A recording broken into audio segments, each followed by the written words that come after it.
Hello everyone, कैसे सभी लोग? उम्मीद करता हूं सभी लोग बहुत अच्छे होंगे। Welcome back to the channel. और आज हम बात करने वाले हैं कि आप अगले 20 दिनों में मैथ्स कैसे फिनिश कर सकते हैं। क्या भैया आप भी वैसी वीडियोस बना रहे हो जो लोग बोलते हैं अगले 10 दिन में खत्म कर दो, 5 दिन में खत्म कर दो, 3 दिन में खत्म कर दो?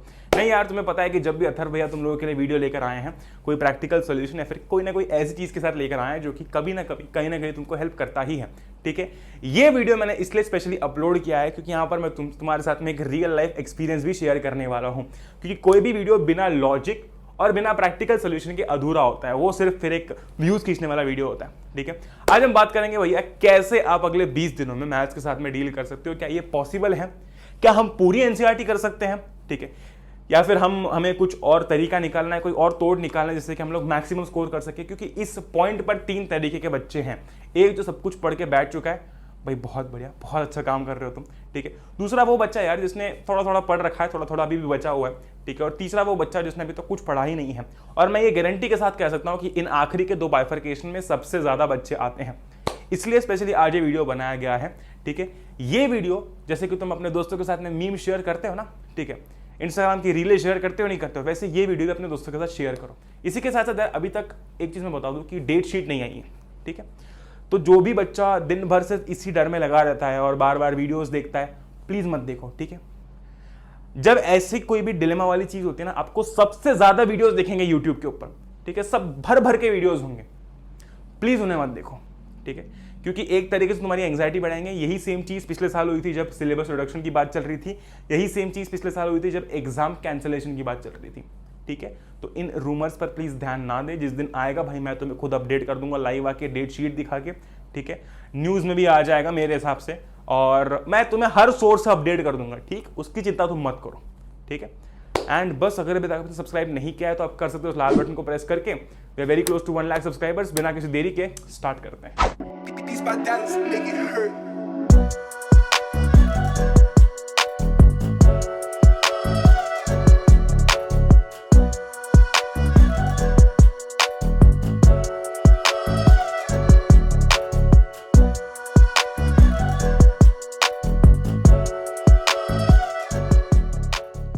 अब यार आगे बढ़ते हैं, कुछ चीजों की हम लोग बात करते हैं। आपका जो सैंपल पेपर आया था ना, ठीक है, उस सैंपल पेपर के अकॉर्डिंग यहाँ पर मैंने चैप्टर का वेटेज लिख रखा है। ठीक है, यानी कि उस सैंपल पेपर में जिस चैप्टर का जितना वेटेज था, जो कि ऑफिशियली सीबीएसई ने रिलीज किया था, उसके अकॉर्डिंग हर चैप्टर का वेटेज कितना यहाँ पर है। सरप्राइजिंगली सबसे ज्यादा वेटेज था कोऑर्डिनेट ज्योमेट्री का, followed by real numbers, followed by introduction to trigonometry, then आपका पॉलिनोमियल्स, ट्राइंगल्स, फिर आता है आपका linear equations, area related to circles और प्रोबेबिलिटी। ठीक है, अब अगर इसको तुम टोटल करते हो तो ये 40 नंबर नहीं, ये 50 नंबर है। भैया पेपर तो 40 नंबर का होगा। मेरी जान एक बात समझो कि जो 50 नंबर का तुम्हारा पेपर है, ठीक है, जो तुम्हारा 50 मार्क्स का, ओके एक सेकेंड, जो तुम्हारा 50 मार्क्स का पेपर है, अगर तुमने देखा होगा तो तुम्हें ऐसा लिखा होगा section b consist of 20 questions. ठीक है, अटेम्प्ट एनी 16 क्वेश्चंस। ठीक है, तो सवाल तो उसमें 20 थे और उसमें से आपको अटेम्प्ट 16 करने हैं।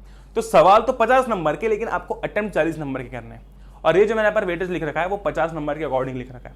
ठीक है, बहुत सही भैया, लेकिन अब करें क्या? मतलब आपने वेटेज बता दिया, ठीक है, वेटेज तो सबको पता होता है और वेटेज हमको भी पता है, हम इसका करें क्या? अचार डालेंगे क्या? आप कुछ अच्छी चीज बताओ। ठीक है, वो अच्छी चीज बताने के लिए मैं तुमको यहाँ पर आया हूँ। पहली चीज, अगले 20 दिनों में अगर आपका गोल है कि नहीं भाई 20 दिन मतलब 20 दिन, अगले 20 दिनों में जिन पर आप सबसे ज्यादा फोकस करोगे या फिर सबसे पहले जिनको आप कंप्लीट करोगे वो है ये 4 चैप्टर्स। इनको फिनिश करने के 2 कारण हैं। सबसे पहला कारण तो ये है कि इनका वेटेज बहुत तगड़ा है। अगर तुम टोटल करते हो तो वेटेज बहुत तगड़ा निकल कर आता है। अब इन चैप्टर्स को कंप्लीट करने का पहला सेंस तो यही है कि ये बहुत ज्यादा वेटेज वाले चैप्टर्स हैं। दूसरा, कोऑर्डिनेट ज्योमेट्री, ट्रिग्नोमेट्री और ट्राइंगल्स। तो कोऑर्डिनेट ज्योमेट्री भी हटा दो तुम, ट्रिग्नोमेट्री और ट्राइंगल्स, ये दोनों ऐसे चैप्टर्स हैं जिनमें गलतियां होने के चांसेस हैं। ठीक है, तो आपको इन दोनों पर सबसे ज्यादा फोकस करना जरूरी है। ठीक, इसीलिए आप सबसे पहले इन चैप्टर्स पर फोकस करेंगे। वो मैं बताता हूं क्या क्या करोगे, तो उसकी चिंता मत करो, क्योंकि इसका वेटेज भी ज्यादा है और थोड़े से चांसेस होते हैं कि आपकी गलतियां हो जाएं इनके अंदर। ठीक है, तो 20 दिनों में से अगले 20 डेज में से आपके 13 दिन, या फिर अगर आपको लगता है तो 14 डेज जो है वो इन्हें कंप्लीट करने में जाएंगे। भैया कंप्लीट कैसे करें? कैसे करें? तुम्हारे दिमाग में सवाल आ रहा होगा। सुनो मेरी बात। अभी यार मैं तुमको प्रैक्टिकली एक चीज बताता हूं। कि अभी वो समय नहीं है कि तुम हर चैप्टर की एनसीईआरटी के हर चैप्टर का तुम हर सवाल कर सको। ठीक है, देखो वो बुक तुम्हें इसलिए प्रिस्क्राइब की जाती है कि तुम पूरे साल भर पढ़ो। ठीक है, साल भर धीरे धीरे करके तुम पूरी बुक निपटाओ। ठीक है, वो बुक इसलिए प्रिस्क्राइब नहीं की गई तुम एग्जाम के एक हफ्ते पहले पूरी बुक चाट जाओ, ऐसा नहीं होने वाला। ठीक है, तो अब यार क्योंकि बुक के अंदर एग्जाम्पल्स भी होते हैं, बुक के अंदर तुम्हारे क्वेश्चंस भी होते हैं, मिसलेनियस एक्सरसाइज भी होती है। ठीक है, तो बहुत सारी चीजें होती हैं, पर अभी वो समय नहीं है कि हम हर एक सवाल कर सकें। अगर हम हर एक सवाल करने जाएंगे पूरा हमारा सिलेबस नहीं हो पाएगा, और ये फैक्ट है। ठीक है, मैं तुमको बताता हूँ, मैंने भी यही सोचा था कि यार मैं एग्जाम के 1-2 हफ्ते पहले जो है वो पूरी एनसीईआरटी कर लूंगा, लेकिन ऐसा हो नहीं पाया था।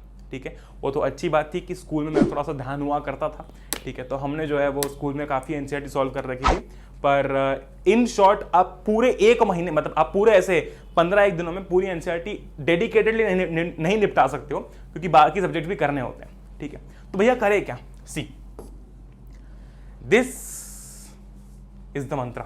ठीक है, ये अगर तुमने फॉलो किया काफी हद तक तुम काफी चीजें कवर कर जाओगे। सबसे पहले मैंने लिख रखा है सिलेक्टेड एनसीईआरटी क्वेश्चन। भैया ये सिलेक्टेड एनसीईआरटी क्वेश्चंस क्या होता है? देखो होता क्या है ना कि कुछ चैप्टर्स हमारे होते हैं, जैसे कि रियल नंबर्स हो गया, आपका प्रोबेबिलिटी हो गया, या फिर अगर मैं बात करता हूँ आपका कोऑर्डिनेट ज्योमेट्री हो गया, या फिर अगर मैं बात करता हूँ आपका पॉलिनोमियल्स होगा, है ना। ये ऐसे कुछ आपके चैप्टर्स हैं जिसके अंदर ना ऐसे कुछ क्वेश्चंस होते हैं, जैसे कि क्वेश्चन दे रखा है ना, क्वेश्चन नंबर 8, और इसी क्वेश्चन नंबर 8 के अंदर 4, 5, 7 क्वेश्चंस हैं। ठीक है, एंड सो ऑन। अब अगर हमारे पास समय होता तो हम सारे क्वेश्चंस करते हैं, पर हमारे पास अभी समय नहीं है, तो अब आखिरी के 3 से 4 सवाल उठाओगे। जैसे कि मान लो आपके 6, 7 है ना, 7-8 क्वेश्चन है, तो आप आखिरी के 3-4 सवाल उठाओगे, क्योंकि जनरली यही होता है कि ये आखिरी के 3-4 सवाल सबसे टफ सवाल होते हैं उस क्वेश्चन के। ठीक है, अगर आपको वो आ जाते हैं तो ये करना आसान रहता है। ठीक, पर फिर भी to be on the safer side आखिरी के 2-3 सवाल करो और पहले के 1-2 सवाल कर लो। ठीक है, इससे क्या होगा? इससे ये होगा कि आपको सारे सवाल भी नहीं करने पड़ेंगे, प्लस आपको एक 99% आइडिया लग जाएगा कि हाँ सवाल को इस तरीके से ही करना है, क्योंकि अभी आप पूरी एनसीईआरटी करने नहीं जाओगे। तो मेक श्योर कि अगर आप कोई भी एक्सरसाइज कर रहे हो, पूरी एक्सरसाइज करने मत बैठो, अभी फोकस करो सबसे इंपॉर्टेंट क्वेश्चंस पर, जो कि आपको दिख रहे हैं सामने, आपके सामने ही रहते हैं एनसीईआरटी के अंदर। ठीक है, मतलब ऑफ कोर्स एक एक्सरसाइज के अंदर ऐसा नहीं कि सारे सवाल करो, कुछ कुछ सवाल ही करो। ठीक है, दूसरी चीज, फोकस ऑन दिस। पहले क्या था, हमारे पास समय था, समय इस तरीके से था कि मैं पहले एनसीईआरटी करूंगा और उसके बाद में नेक्स्ट राउंड में मैं अपने एमसीक्यूज करूंगा क्वेश्चन बैंक से, पर अभी ऐसा नहीं है।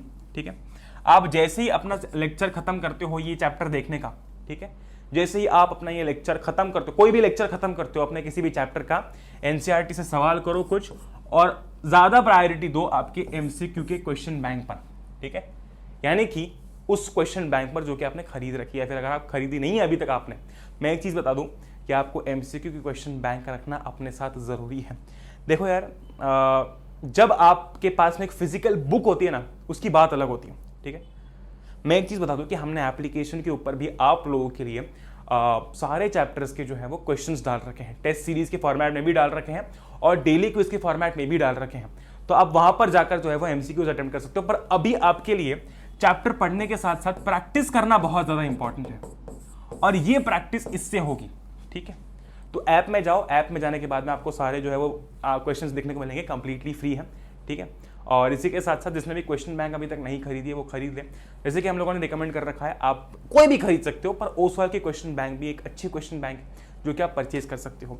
अब ऐसा नहीं है कि तुम्हारे पास सिर्फ अगर एक क्वेश्चन बैंक है तो कोई दूसरे नहीं खरीदोगे, अगर एक खत्म हो जाती है तो दूसरी भी खरीदो। पर अगेन जो मैंने चेक किया है, जो पूरा रिसर्च किया है, ओसवाल की question bank is a good question bank. इसी के साथ साथ सैंपल पेपर भी ओसवाल के काफ़ी अच्छे हैं, आप जाकर परचेज कर सकते हो। लिंक भी आपको मिल जाएगी, और साथ ही साथ अगर लिंक से नहीं, अगर आपके घर के आसपास कोई भी बुक स्टोर है वहां से जाकर परचेज कर सकते हो। पर मेक श्योर कि क्वेश्चन बैंक आपके पास में होना जरूरी है। ठीक है, थर्ड पॉइंट आता है इंपॉर्टेंट पीवाईक्यूज। यहां पर देखो, मैंने तुम्हारा यहां से जो लोड है ना वो थोड़ा सा कम कर दिया है, क्योंकि करना जरूरी है। ठीक है, अभी मैं तुमको जो स्टोरी बताऊंगा उसमें तुमको पता चलेगा ये। ठीक है, यहां से लोड कम करना जरूरी है, क्योंकि उसके अलावा ये दोनों नहीं हो पाएंगे। ठीक है, अगर तुम सिर्फ एनसीईआरटी करोगे ये दोनों होना इम्पॉसिबल है। इंपॉर्टेंट पीवाईक्यूज का क्या मतलब है? इंपॉर्टेंट पीवाईक्यूज का ये मतलब है कि आपके जो प्रीवियस 10 साल के क्वेश्चन पेपर्स थे, उनमें जो 1 और 2 मार्क्स वाले जो आपके क्वेश्चन थे ना, उनको उठाओ। ठीक है, क्योंकि काफी चांसेस है कि वो आपके इधर एमसीक्यू के फॉर्म में आ जाए, क्योंकि सीधी सी बात है भाई, 90 मिनट का पेपर है, 40 सवाल है। सवाल ऐसे तो होंगे नहीं जिसमें आपको बिल्कुल क्या कहते हैं उसे, घंटा भर लग जाए करने के लिए, एक सवाल को करने में 2-2 घंटे लग जाए, ऐसा तो नहीं होगा।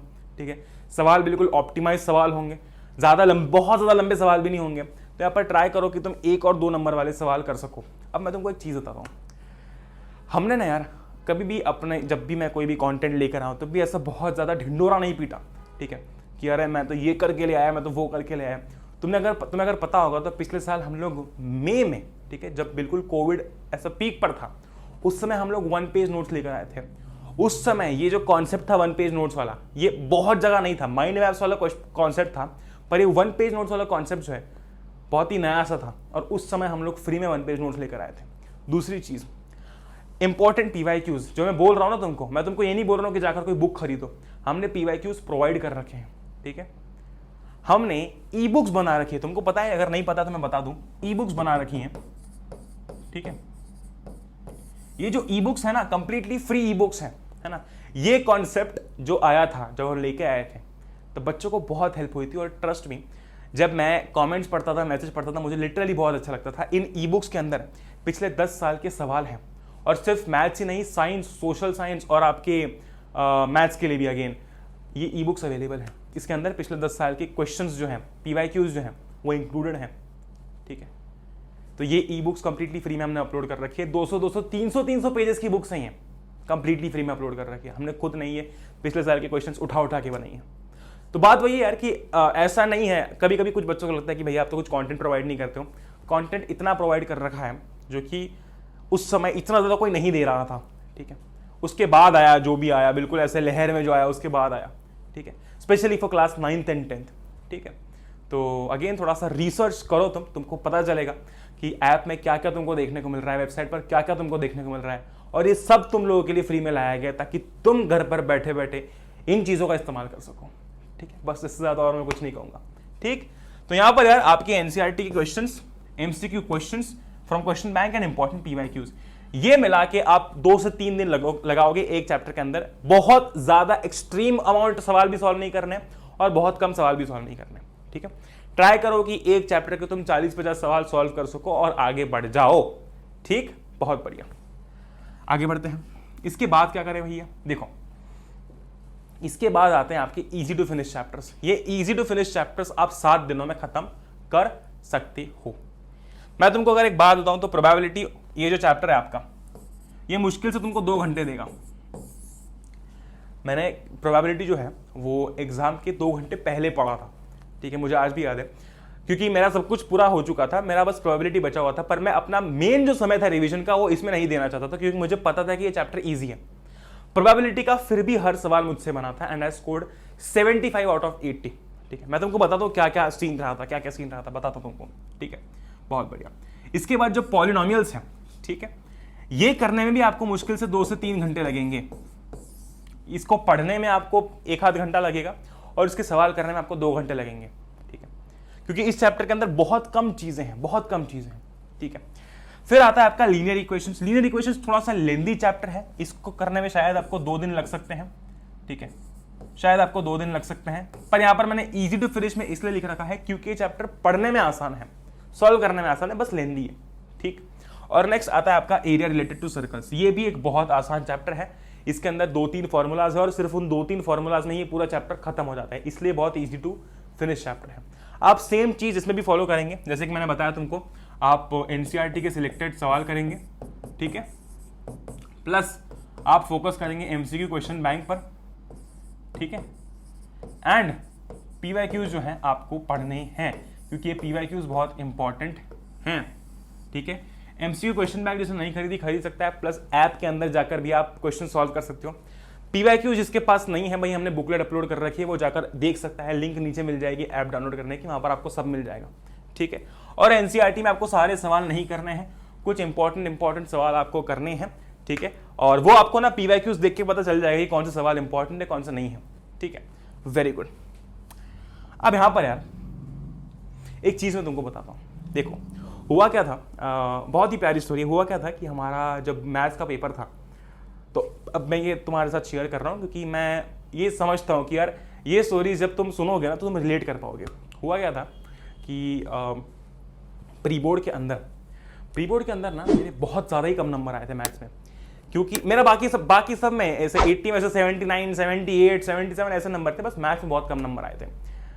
मैंने एक चीज़ नोटिस की थी, क्योंकि उस समय तो रिटन एग्जाम होती थी, तुम्हारे जैसा तो है नहीं कि MCQ स्टिक करना है। तो हुआ ये था कि मेरे मैथ्स में बहुत कम नंबर आए थे, मतलब आई गेस कुछ प्री बोर्ड के समय में, उसके पहले भी एक बार कम आए थे, पर प्री बोर्ड में कुछ 55-60 आए थे। बहुत कम स्कोर था मेरे लिए। मैंने कहा यार बहुत कम स्कोर है ये तो। फिर मैंने एक चीज़ रियलाइज़ की, मैंने ये रियलाइज़ की कि मैं ना क्या कर रहा हूँ कि मैं उन चीज़ों पर ज़्यादा फोकस कर रहा हूँ जो काम की नहीं है। जैसे कि मैं क्या कर रहा था कि पॉलिनोमियल्स में मैं छोटे छोटे सवालों पर ज़्यादा फोकस कर रहा था, पर मैं बड़े बड़े सवाल छोड़ दे रहा था। मैं वो लॉन्ग डिवीजन, वो जो डिवीजन वाला आपका इसके अंदर है, ठीक है, वो मैं छोड़ दे रहा था। उसके अच्छे सवाल मैं नहीं कर रहा था ये छोटे छोटे सवाल करने के लिए। तब मैंने रियलाइज़ किया कि यार आपका 80% पेपर आपके 20% सिलेबस से आता है, ठीक है, तो ज़्यादा फोकस उन पर ही करो जो कि आपको बड़े बड़े सवाल लगते हैं, क्योंकि ये तो श्योर है कि वो आने हैं। छोटे सवाल आए ना आए उस पर उसका फर्क नहीं पड़ता, पर ये बड़े सवाल तो आने ही हैं। And that helped me score 75 out of 80, ठीक है। तो moral of the story is focus on what's important, then go for something that is least important, क्योंकि अभी हम उस स्टेज में नहीं है कि हम सब कुछ पढ़ सकते हैं, ठीक। बहुत बढ़िया। अब यहाँ पर मैंने लिखना कि शॉर्ट चैप्टर्स, ये ऐसे चैप्टर्स है जिसमें आपकी गलतियां बिल्कुल नहीं होनी चाहिए। पहला है प्रोबेबिलिटी, दूसरा है पॉलिनोमियल्स, तीसरा रियल नंबर्स, चौथा है एरिया रिलेटेड टू सर्कल्स, और पांचवा है कोऑर्डिनेट ज्योमेट्री।